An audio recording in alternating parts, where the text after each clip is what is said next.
Salam sigap dan shalom.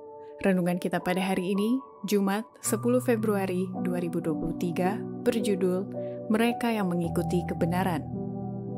Ayat intinya terdapat di dalam Amsal 12 ayat 22. Orang yang dusta bibirnya adalah kekejian bagi Tuhan, tetapi orang yang berlaku setia dikenannya. Pena Inspirasi menuliskan yang dimaksud dengan judul renungan kita pagi ini, mereka yang mengikuti kebenaran, adalah sebuah panggilan kehidupan yang praktis, agar kita bisa senantiasa memiliki sukacita surgawi, sebagai faktor yang menunjang kebahagiaan sejati, dan sarana untuk memulihkan hubungan kita secara vertikal kepada Tuhan dan horizontal dengan sesama, sebagai berikut. Pertama, ciri-ciri dari mereka yang mengikuti kebenaran adalah sungguh-sungguh bekerja untuk mempercepat kedatangan Tuhan Yesus Kristus. Kesempatan bagi setiap orang Kristen tidak hanya menantikan, melainkan mempercepat kedatangan Tuhan Yesus Kristus. Sekiranya kita yang menyandang namanya menghasilkan buah demi kemuliaannya, alangkah cepatnya dunia ini akan ditaburi dengan bibit-bibit penginjilan. Dengan cepat, panen raya yang terakhir itu akan dituai, dan Kristus akan datang untuk mengumpulkan gandum yang berharga itu.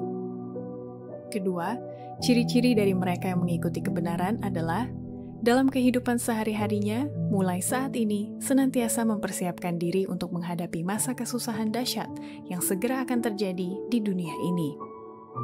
Orang-orang Kristen harus bersiap menghadapi apa yang segera akan meledak di dunia ini, sebagai suatu kejutan luar biasa. Dan persiapan ini harus mereka adakan melalui belajar firman Allah dengan tekun, serta berusaha menyesuaikan kehidupan mereka dengan pengajaran-pengajarannya. Ketiga, ciri-ciri dari mereka yang mengikuti kebenaran akan mengikuti ajaran Kristus dengan sepenuh hati, dan melepaskan segala kecenderungan hati alami keduniawian dengan senantiasa memelihara hati nurani yang telah disucikan oleh Roh Kudus. Kalau kita orang Kristen, maka kita harus mengikuti Kristus. Sekalipun jalan yang harus kita jalani itu menghalangi kecenderungan-kecenderungan alamiah kita. Tidak ada gunanya mengatakan kepadamu tidak boleh memakai ini atau itu, karena jika kesenangan akan perkara-perkara yang sia-sia ini ada di dalam hatimu, maka engkau melepaskan perhiasan-perhiasanmu itu hanyalah bagaikan memangkas ranting-ranting dari sebatang pohon saja. Kecenderungan hati alamiah itu akan kembali menampakkan diri. Engkau harus mempunyai hati nurani sendiri. Keempat, ciri-ciri dari mereka yang mengikuti kebenaran akan menghindari segala bentuk tulisan dan ucapan yang bisa disalah tafsirkan atau bisa dianggap sebagai bentuk pembangkangan kepada pemerintah dan undang-undang, dan menghindari segala bentuk tudingan-tudingan dan kecaman-kecaman yang kasar dengan sesama.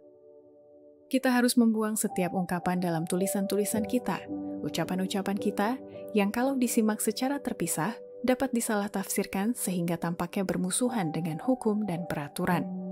Segalanya harus diperhatikan dengan teliti, supaya kita tidak dicatat seolah-olah mengucapkan hal-hal yang akan membuat kita tampak membangkang terhadap negara dan undang-undang kita. Kekristenan tidak dinyatakan dalam tudingan-tudingan dan kecaman-kecaman yang kasar. Demikianlah renungan kita pada hari ini, kiranya Tuhan memberkati kita semua.